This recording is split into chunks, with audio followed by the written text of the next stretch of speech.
Guys, you could be back. Okay.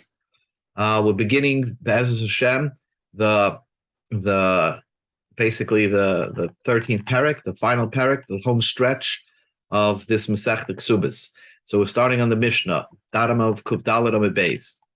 The Mishnah begins, Shnei Dayone Gezeres Hoya B'Yerushalayim. There were two main judges who can initiate or institute fines, penalties in Yerushalayim. They had, in other words, they were the most powerful judges of Jerusalem. One of them was named as Admon. We don't know he's the son of somebody we'll see in the Gemara. Admon is judge number one. The Chanan ben Avishalom, and Chanan the son of Avishalom. Avshalom is the name of a Rasha, so his father was named as Avishalom, different name. So those were the two judges, and they come into this Masechta because they said a few things relevant to Masechta Kesubos. Chanan said like this: Shnei Devarim, two things, and Admon Omer Shiva. And Admon said 7 things. Some of them are related to Kesubos. Some of them are not related to Kesubos. But okay, here's the situation where a question came up. Mi shaholach lemedina siyam. A husband went on an overseas trip, and he didn't give his wife any foods or anything like that. So his wife claims. The Ishtoi and his wife, we go to Amud Aleph. The Ishtoi Tavas Mezainis. I'm sorry. And the wife is claiming she wants to sell his property, his possessions, to buy food.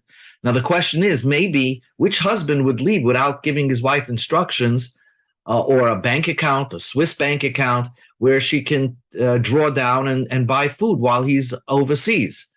But she's claimed she got nothing from him. So what do you do in such a scenario? Chanan says like this. You go to Amud Aleph. Tishava b'soif v'lo tishava b'tchila, which means like this.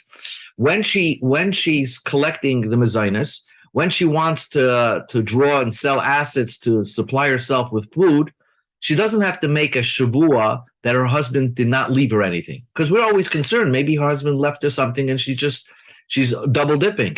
No, she doesn't have to make a shavua swear. We trust her and we start selling off his assets to supply food for her. However, in the end, let's say we find out he dies and she wants the one lump payment, the lottery payment for her ksuba. Then, in order for her to collect that ksuba, she's going to have to swear that her husband did not put away separate money for her ksuba, gave her a separate bank account for her ksuba. She'll have to make a shavua at that time. And once she's making a shavua that her husband did not give her any ksuba or set aside anything for her ksuba, then we're going to ask her to make a shavua that her husband did not set aside any mezainis for her, that he did not put away an account for her regarding food provisions. So right away when she collects, she doesn't have to swear, and we're going to eventually make her swear. When she's going to come to collect the ksuba, we're going to make her swear all about did she collect mezainis or not. Nechlaku Allah b'nei kahanim gedolim. There was a court called Kahanim Gedolim. It was formed by the most prominent Kahanim of its time. They argued against Chanan. V'amru, and they said, Tishava batchila ubasoif. She has to make a shvua. If she's coming to right now to collect money for her food provisions, it's not necessarily only for food, even for clothing. Then she has to swear that she doesn't know of any bank account or anything like that. She didn't take any money for her mezainis. And then she has to swear. Ubasoif, and in the end, when she's going to collect her ksuba, she'll make another shvua regarding her ksuba, both in the beginning and in the end. So, Amr Abdoisa ben Harkinis, Rabdoisa ben Harkinis says, Kidiv Rehem, he agreed with the Bnei Kahanan Gedolim. Amr Rabbi Yochanan ben Zakkai, but Rabbi Yochanan ben Zakkai said, Yafa, Amar Chanan. Chanan said, correct. Chanan said, correct. Loi tishava ela lebesov. She should only swear only at the end, not at the beginning. Only when she's collecting her ksuba, then we'll megalgal, we'll roll her. Says once you're swearing about your ksuba that you never got any money for your ksuba, then we'll make you swear that your husband did not leave you any money for your mezainis and you didn't double dip. So the Gemara just questions just the names over here and the amount of people.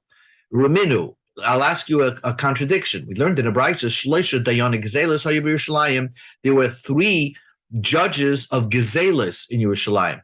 They were judges regarding thievery in Yerushalayim. So in our Mishnah, we call them Gezeiros. They made rules, penalties, and here we call them judges that dealt specifically for thievery. White collar crimes. Okay, Adman ben Gendoi, there were 3 of them. Adman ben Gendoi, Chanan HaMitzri, he's the new Chanan, and Chanan Avishalom, and Chanan, the son of Avishalom. So we see that there are 3 of them. So the Gemara asks 2 questions. Kasha Tlas Atrein. That this Brisa says there were 3 judges, and our Mishnah says there were 2 main judges. And Kasha Gezeres Gazelas. So the question is, our Mishnah says their function was to come up with new penalties, and Gezelas, and this Brisa says that their function was to deal with thievery. So what is it? So the Gemara says, Bishlam Atlas Atrein Loich Kasha. You can't ask a question that the Brisa counts 3 main judges, and our Mishnah says there were only 2 main judges, because our Mishnah is the Chashav Le Katani, the Loy Chashav Le Loy Katani. If they were prominent, very prominent, then it's listed in our Mishnah. If he wasn't as prominent, the Mishnah drops his name. So our Mishnah dropped the name Chanan and Mitzri and only counted 2 of them, Adman and Chanan ben Avishalom. El Gzelis Kasha. The question is, what was their function? What did they made penalties and they dealt with thievery? Answers the Gemara, both. Amar Rav Nachman Yitzchak, their job was al Gezelis. They made up new penalties when it concerned not penalties for double parking or something like that. Only things that concerned thievery. What does that mean? Well, how did you make a penalty on thievery? Kidetanya, we learned in the Brayso, Kitma Netiya. If a man had a sheep, let's say, and walked into somebody's garden and uprooted his planting, he tried to plant a tree and he uprooted the sapling.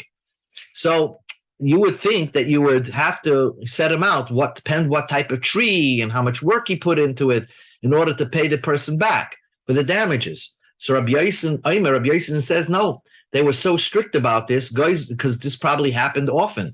Guys, the ones that make Gezeris in Yerushalayim would say, Netiya, if you damage somebody's sapling, Bashana, say if it was just 1 year old, Shtei Kesef, you have to pay 2 Kesef, no matter what it's worth. Maybe it was worth 1 pruta, and you still have to pay 2 Kesef. Bashteshon, if it was a 2-year-old sapling, Arba Kesef, you pay 4 Kesef. So we see from there, that was their function. In order to prevent thievery and make more of an honor system, sometimes they had to institute penalties on crime, on thievery when something like that happened. So that was their job. Goizre gezeres on gezelas. So now the Gemara says, Uraminhi, I'll ask you another question. The Brisa, another Brisa says, Shloisha dayan gezeres haya b'Yerushalayim. There were actually 3 of them. Admoin, Chanan, and there was another person, Nachum. There was another person called Nachum. So how could our Mishnah say that there was less? There was only 2. Amra Papa Man Tana Nachum. Who's the Tana that says that there was another person called Nachum? Rab Nosson. This was Rab Nosson. Tanya, we learned in the Brisa. Rab Nosson says, Af Nachum Hamodi Megoyzer Gzeishu B'Yerushalayim Hoya. The Chachamim didn't agree. In other words, Rab Nosson had a 3rd person in there. He said that there were 3. Admoin, Chanan, and this person called Nachum Hamadi. But that was only one opinion held that, Rabbi Nosson. Our Mishnah did not held that way. Our Mishnah held that there were 2 main Goizre Gezeres on Gezelos in Yerushalayim. So 2 main judges. So now the Gemara just asks, what do you mean main judges? There was no other courts there were no other judges in Yerushalayim. V'su Leika, was there not? V'amra Pinchas, Amra Bashaya. Rabbi Pinchas said in the name of Rabbi Shaya, Shloish Meis V'Tishim Rabah. There were 394 Batei Dinim Haya b'Yerushalayim. There was 394 courts in Yerushalayim. Rashi said that each court held 23 judges, which is which is a staggering figure. Some say that there's a girsa change in Rashi. But anyway, there was 394 courthouses in Jerusalem, and a kenegdam boste knesiyos. And corresponding to that amount, there was 394 shuls in Yerushalayim. Uknegdan, and corresponding to that, bate midrashes, places of learning, a beis medrash to learn, 394 beis medrash. And not only that, uknegdan bate seifrim, there was 394 a corresponding number of 394 bate seifrim are chadarim, like elementary schools. Wow. So I don't know what's the significance of the number 394, but we see that there are more judges in Yerushalayim. So how do you say that there were only two? Answers the Gemara, simple teretz. The yanim, judges, two v'have. I agree, there were many, many judges. The chi kamrinim, but our mission is discussing agoizre gezeres kamrinim, the ones that were responsible and had the power to institute fines and penalties concerning gezela, concerning thievery. Amar Rav Yehuda Amar Ravasi, new Gemara. Amar Rav Yehuda in the name of Ravasi, goizre gezeres sheb Yerushalayim, the ones that were instituted gezeres in Yerushalayim, there were anybody, and I don't think there was, it's not necessarily these two. These two were limited to gezela, but there were other people that courts, there are other judges that could institute new rules, new fines, for people who do, to keep the civil order. So, a parking judge. So how did they get paid? So they would take 99 mana from the Trumas Alishka, probably a yearly salary from the Trumas Alishka, from the money that was in the Beis Hamikdash. Part of the money in the Beis Hamikdash, tzedakah money that you gave in the Beis Hamikdash, bought karbanos, but the other part was to supply salaries for these judges that were in Jerusalem. But the Ravasi said, Loi Ratzu, let's say the judge doesn't want to take the money. And because he feels maybe he wants more, he's holding out for more, and he's not going to judge until you give him more. Then it's like a Lahavdil baseball player contracts. They hold out, and if they don't want to play, we increase their salary. So the Gemara doesn't understand that. Loi Ratzu, they don't want. Are we dealing with evil people who just are greedy judges that want to get paid an exorbitant amount and make the community pay them much more than their needs are? So the Gemara says, Ella, you have to read what Ravasi said. Loi sofku, if it wasn't enough. If they didn't get enough, let's say these judges have a large family, and so this amount that you set aside for them is not enough, then you have to increase his salary. The Gemara says, Karna, this judge called Karna, Havashokal Isteira Mizakai, Visteira Machai. When he wanted to get paid, he took a coin from the innocent and a coin from the guilty person, and Vidoyin Leidina, and then he would start the case. In other words, if you want to use him as a judge, each party, each litigant had to pay in a certain amount of money to pay his salary. So the Gemara asks a question, how is he allowed to do such a thing? Well, the Pasuk says, a judge cannot take a bribe, and he's not allowed to take a coin or any amount of money from a private individual. And here, Karna was taking from the litigants themselves. So how is he allowed to do that? The Chitema, will you say that when did the Torah not allow you to take money from a litigant if you're only taking from one? But if you're not taking from two people, but you're only taking from one, so that's like a bribe. The one guy that's paying you, obviously, you're going to bend the judgment to his favor.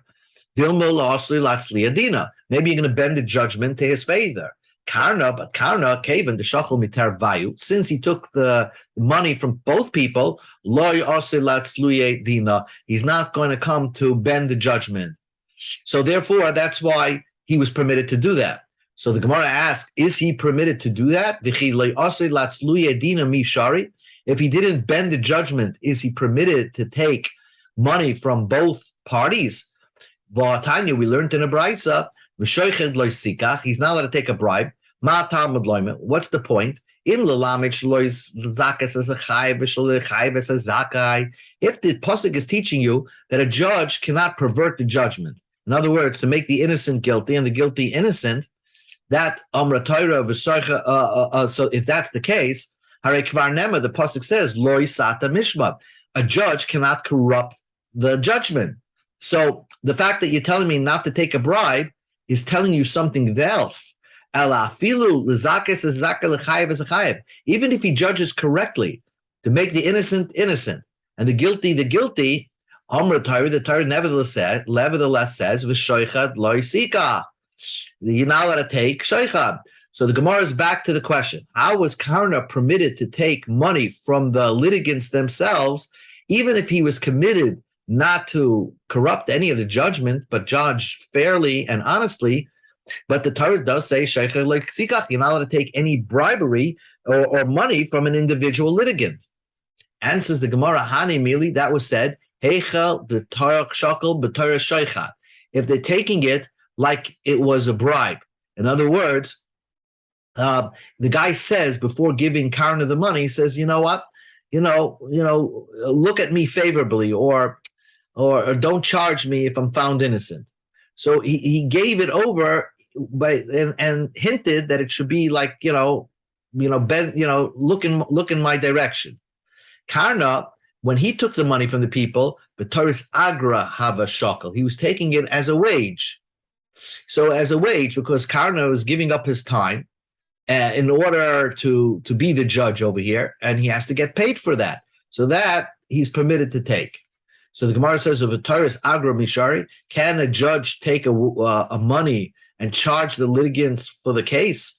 But now we learned in the Mishnah, anoitel sochar loden, if a guy takes money to adjudicate a situation, dina betelim, his judgment is nullified. He's not counted as a judge. You're not allowed to take any type of wage, even if the litigants are giving it to you, because they understand that you need to live too. It's still no good. So the Gemara says, yes, it's no good. Harimili agardina. If you're giving him the wage, you're giving him the money, and you're telling him, I'm paying you to be the judge. That he's not permitted to do. Karna aga betela hava shakel. He was taking it, the money, because he could have done something else. Because he could have done something else, and he had to give up his job, take off a day or two to perform jury duty or judge duty. So therefore, he's permitted to take a payment, a wage for that. So the Gemara says, "Va'aga b'teila mishari." Can he take a salary even if he's just taking off from his regular job? He's still permitted to take a wage. He's permitted to take money from the litigants. But Tanya, we learned in the Brisa, mechuya hadayan. It's very disgusting for a judge shenoitel socher loden, that he takes a payment to adjudicate. El shadina dina, his judgment is valid, but it's a disgusting thing to do. So again, the Gemara is trying to kind of figure out how is Karna setting up a system where each litigant was paying him. The Gemara considers that disgusting. The Gemara says from Brises. So the Gemara says, "Han eichedami ilema agadina dina dina vatanya noitu sachal dina betela ela agabatela ukutanu mechur hardin." This Brises seems to say that it is repulsive, even if a judge takes judgment, even if it was schar betela, that you're giving him money because for him taking off on his regular job, it's still considered disgusting. So the Gemara says, yes. Hani mili betela deloy muchacha. If you're paying him money, but you don't know if he would have made money. In other words, let's say a guy plays in the market. He's a stock trader.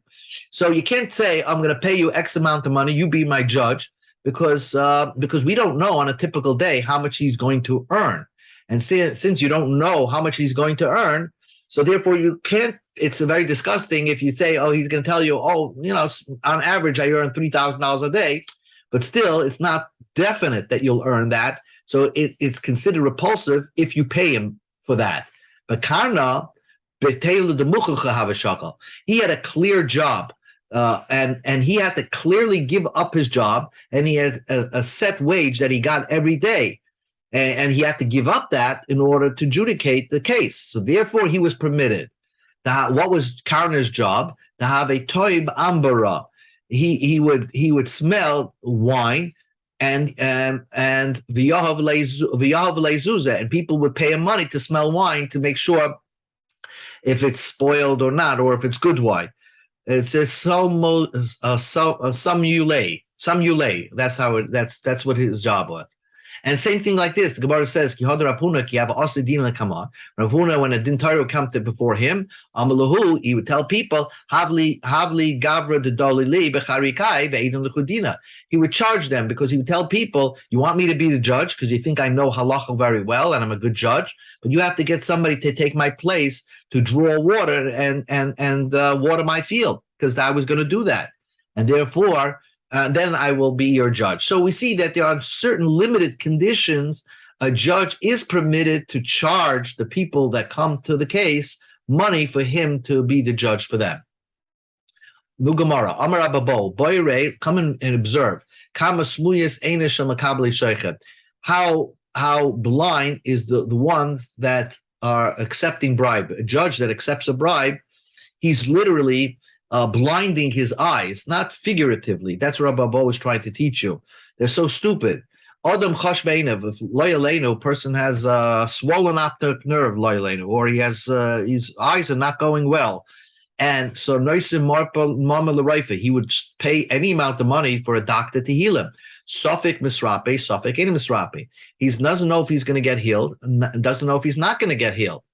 The hain and these judges, they don't value their eyesight. Noitlin shava pruta, they take a little amount of money, umasamen einayim, and they're blinding their eyes. Shenema ki hashoiched ya'ava pikim. A shoichan will actually blind a smart person. That's what Rabbi taught us. Tana Rabbanah ki hashoiched ya'ava einay chachamim. Bribery will blind the eyesight of chachamim. Kal v'chomer l'tipshin. Certainly, if the judge is a dunce, it will certainly blind him. Visalef divrei tzadikim, it will corrupt the words of the righteous. Kal v'chomer l'rasha, the rashaim. Kal v'chomer, certainly, if the judge is a rasha, it will corrupt he will corrupt the judgment. So the Gemara says like this. First of all, how do they get the job in the first place? Midi tipshin rashaim b'nei dininu b'nei dininu. Do we select a dunce or a rasha to be a judge? So what's the pshat in this brisa? This is what the brisa means to say.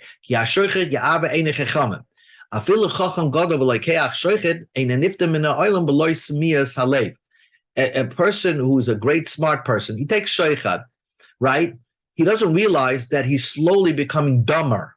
So, and therefore, and if he continues to take, so just like when he was smart, when he started off as being a judge, it already blinded him. Certainly, as he continues to take bribery, and he becomes stupider, because as time goes on, he becomes more of a stupid person. He's blinding himself. Certainly, it's going to blind him even further. And that's what he says. Eina nifta min ha'olam b'lo smiyas alev. His whole heart and instinct and feeling is going to be so clogged because of. So maybe this brisa doesn't learn that you physically need to become blind, but figuratively, your brain is not going to work, is not going to function as well, and your instincts are going to go stale. Visalef divrei tzadikim. This is what the brisa learns pshat. We go to Amud Beis. Afilit tzaddik gomer. Even if he started off as a tzaddik gomer, as a righteous judge, lekeach shoichet, and take shoichet, eine nifter bin ha'olam b'loy teref hadas. He will not leave this world without going insane. In other words, he was a tzaddik gomer and he took shoichet. So not only what we learned, he loses his instincts, but he's also going to go. He won't have any clear thinking in his mind anymore. So if he continues to take shaychat, his brain is going to deteriorate. Ki asur Rav Dimi Amar, he said like this. Rav Dimi came to Bavel. He said over Darish Rav Nachman Makoyim. Rav Nachman Makoyim made a drasha. My diksiv. Why does it say in the pasuk Melach b'mishpat Yamed Eretz? A judge holds up planet Earth, and somebody who's collecting all the time destroys it. Ish Trumais is somebody who collects. He doesn't sustain himself. He has to go around collecting like a kohen collecting truma. What does that mean? In Doime Dayan Lamelech, if the judge is self-supportive like a king, so it's hard, you can't bribe him. Ein Torach leklum, he doesn't need anything. Yamid Aretz, then the earth can stand. Then the civilization can stand, because when a judge is uncorruptible, then he's judging objectively. But if you have this judge who's like a kohen, he needs people. Shemachaze al hagronos, he's always collecting, because he's always missing his needs. Yaharsenu, then the world is corrupted that way. It destroys the world, because that judge is not a fair judge. So it's important that the judge should be at least have a good salary, so he doesn't become corruptible, and that's how civilization, we can live in a civilized world. Amar Rabba Barav Shela, Hi Dayana Deshol. Now the Gemara discusses what is examples of shoichad, of bribery. You think it's only money. Hi Dayana Deshol Sheilose, Posel Lemeiden Dinna. If a judge, let's say in his home, and he borrows things from people because he doesn't have certain things and he's constantly borrowing, so then Posel Lemeiden Dinna, he's disqualified from being a judge. V'lai Amaram, this was not only said, he has nothing to lend back to people. He's always doing the borrowing, so he really is coming on to people. But if he has items that he lends to people, and this is just common practice, he lends to them and he borrows from them, less lamban, then he's not disqualified as a judge. So the Gemara says, Eini, it's not so. Well, Rava Shol Shalisa Medabei Bar Moriam, he would borrow from this rich family of Bar Moriam, and Afagav Loy Sharlemine, they didn't need anything from him. In other words, there's a very wealthy family called Bar Morion, and Rava was their judge. In certain cases, he would be the judge when they had a case against people, this rich family. And Rava would also borrow things from them. How could Rava borrow things from them and be their judge? That's like bribery. I mean, he needs them. So the Gemara says like this: Hosam lach shivinhu hu debaya. Rava didn't really need any items from this family of Bar Morioim, but he just wanted to give them importance. That apparently there must have been bad rumors about this family, and like tzedakah or to enhance the reputation of this family, Rava would borrow things from them. And people say, oh, if Rava is borrowing things from them, then it's a reputable family. So there was a side reason that Rava borrowed things from them, but they did not disqualify him from being a judge.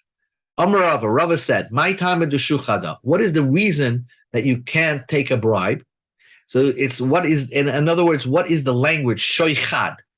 So the Gemara says, "Kevin de kabale shuchad de mine." As soon as you accept a bribe, ikrev le daite legabe v'have kegufe ve'ein odam roi v'choyvel atzmoi. And since you become like one with the person somehow without understanding it, by accepting something, form of payment or something, a favor from that person, you become subconsciously connected to that person, and you become one and one with the person. And when you're one with the person, a person just like your own, when you judge yourself, you can't find yourself guilty. Most people think they're doing the right thing, so you will never be able to find that person guilty. And that's what it means. My shoichad, what does it mean? The word shoichad as bribery. Shuhu chad, you become one and part and parcel to that person that gave you money. The Gemara continues. Amar Papa said, Loy leiden inish, a man should not be a judge, loy inish dina, a man derachim lay, to his friend, loy man desanele, and to his enemy. So if you have a relationship with that person, either he's your friend or you ran into you invested with him and he lost your money, so you hate him, you should not be his judge. The racham lei, because if he's your friend, it'll be hard for you to find him guilty. The sonalei, if you hate him, you'll never find him innocent. Amar Abaya said like this, that sometimes you find a situation where the rabbi is the judge. The rabbi is the judge of the town, and yet he's friends with everybody. If you find a rabbi and everybody in the city loves him, So if that's the case, if everybody's his friend, then how can he be a judge at the same time? He said, "Lav mishum de." He says it's not because they really like you; they're fake friends. Because he's not giving them musar, he's not rebuking them, so he's just a friendly rabbi, and therefore the people don't really like him; they're just friendly with him. So that doesn't disqualify him from being a judge because it's it's a superficial friendship. Amar Rava said, Rava was the rabbi and the judge in this place called Mechuzah. He said, Mereish Hava Amina. In the beginning, I thought, Hani b'nei Mechuzah kuli rachmili. Everybody who lives in my city called Mechuzah, they're all my friends. Kevan David Dayana. When I became judge, Aminim, and I thought to myself, Minaya Sanali, Minaya Rachamili. Some are going to hate me, and some are going to like me. Kevan the Chazia, because the ones that can hate me is the ones that I found wrong and guilty, and the ones that are going to like me when I become are going to like me because I found them innocent. But sometimes you're found guilty today and you're innocent tomorrow. So it's not necessarily permanent. So therefore, Rava said, Rava's trying to figure out the psychology of the people. Are they going to hate him or are they going to like him? I said to myself, it doesn't matter. If the guy likes me, if they're my friends, they're all going to be my friends. If they're going to hate me, they're all going to hate me. So what Rav is essentially saying is, it's not the judgment, it's not the fact that you're a judge, are you going to make more friends and enemies? That has nothing to do with it, because you can make friends, not because you're going to judge them, you're going to make them win the case, because sometimes they'll come back again to you and they'll lose the case.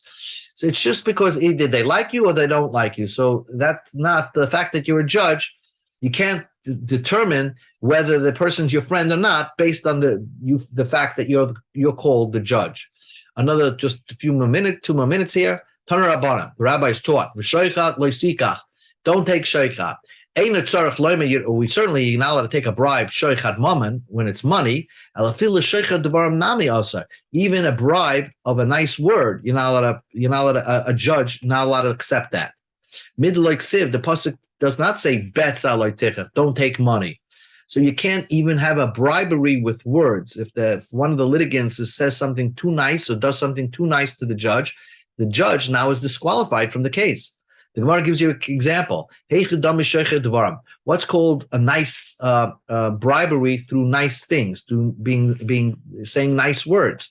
So the Gemara says, Shmuel have a he was trying to cross a ferry, and he was trying to get on to, let's say, the ferry. A person helped him get onto the ferry, lifted him and gave him a hand.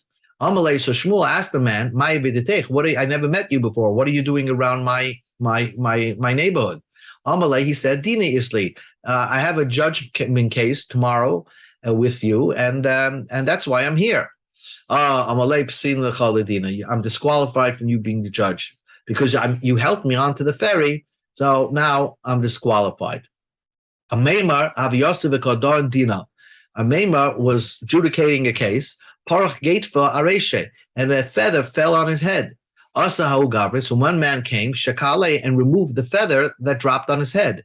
Amalei, so the Ramaimer never met this man before, and he asked the question, Ma'aviditech, what are you doing around here in my neighborhood?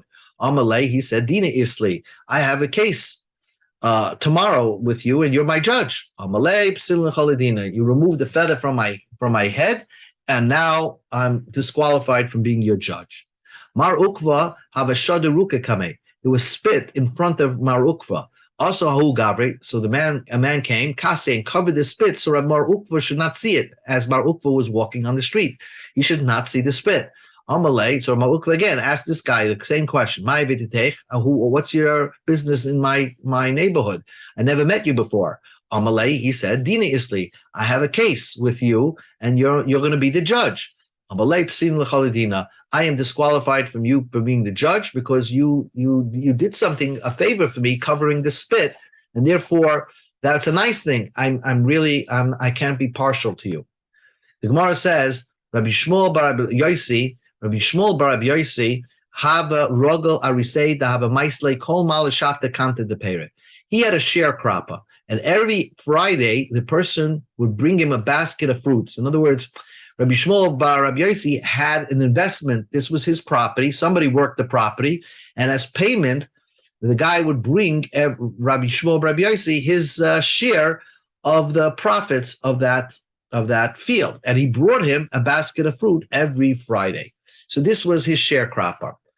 Okay, so Rabbi Yossi, it was Rabbi Shmuel bar Rabbi Yossi's field. Yom echad aisele behei b'shabta. The man brought the basket of fruit on Thursday. Amalei, so Rabbi Shmuel bar Rabbi Yossi says, "Mai shnohi dana. Why did you bring it on Thursday? You usually come on Friday." Amalei, he said, "Dina isle.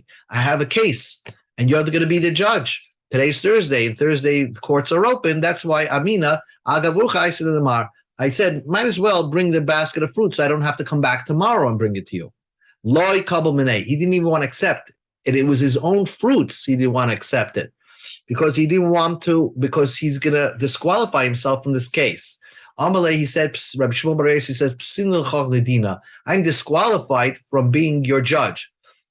And in fact, he set up other rabbis to be the judge of the case because he disqualified himself from being the judge in the case of his own sharecropper. And they started the case, and Rabbi Shmuel bar Yossi was over listening. As he was listening into the case, Omar, he said to himself, my sharecropper should have said, I think he should say this, I think he should say that. In other words, he's trying to think of ways that the sharecropper could have expressed himself in the case so he could win the case. Now here, Rabbi Shmuel bar Yossi is not even the judge, and yet he's thinking in favor of the sharecropper. Now he thought to himself, Omar, Rabbi Shmuel bar Yossi said, Tipach nafshem shemakabli sheicha. They should all rot in Gehenna, those that accept bribery. Uma ani, just me, shloi natalti. I didn't take any bribery from this person, from my sharecropper. If in natalti, if I wanted to take shali natalti, it's my basket of fruits, it's my field, and this sharecropper is bringing me my share of the profits. So, and therefore, if I would have taken it, it would not have been considered to be bribery. And yet, I'm thinking so much in favor of this guy. Kach makabel sheichet, a judge that accepts bribery, alachas kama v'kama, certainly he should drop in Gehenna, because it's impossible to say that you're a partial judge if you're accepting some form of payment from somebody. And one last case. Rabbi Shmuel bar Elisha, Aisel lehu gaver reishis hagez. Rabbi Shmuel bar Elisha, a man brought him the sharings of his sheep. You give it to a kohen, so it's a gift to a kohen, just like truma. The first sharings of your sheep, you bring it to a kohen. So he brought it to Rabbi Shmuel bar Elisha. Rabbi Shmuel bar Elisha. Amalei, Rabbi Shmuel bar Elisha says, Mehechanat, where do you come from? He said, Medud plach, I come from such and such a place. So the Gemara said, Rabbi Shmuel asked him, Mahasam lahachal, I have a kohen l'meis. You couldn't find another kind to give the Reishis Hagez. Why did you come here for? So he said, Dina isle v'amina agav urcha isle lamar. I have a case in your court, and I figured since you're a kohen anyway, might as well bring my Reishis Hagez to give to you as the kohen. Amalei said, Psil lechaladina. I'm disqualified from being your judge. Loi kabel b'lei. He did not want to accept the Reishis Hagez from him. He put somebody else to be the judges in the case. Omar, while he was listening into the case, Omar, he said, he started thinking in favor of the guy that brought him, that wanted to give him the Reishis Hagez. He started saying, if he could have said this, he could have said this. I have ways that he could win this case. Omar, he said, they should drop in Gehenna those that accept sheicha. I didn't take any bribery. And vim natalti, if I would have taken this Reishis Hagez, it wouldn't be considered bribery because it's a gift to the kohen anyway. It's like truma. Shali natalti, it belongs to me. And yet, I'm already thinking in his favor. Kach. So also, makabel sheicha, a judge that accepts bribery, alachas kama v'kama, certainly he's going to be singing in that favor, looking in favor of the person that gave him the bribery, and therefore he can't claim that he's partial. It's an impossibility. So they will begin tomorrow, Mitzvah Shem, by Rav Anan.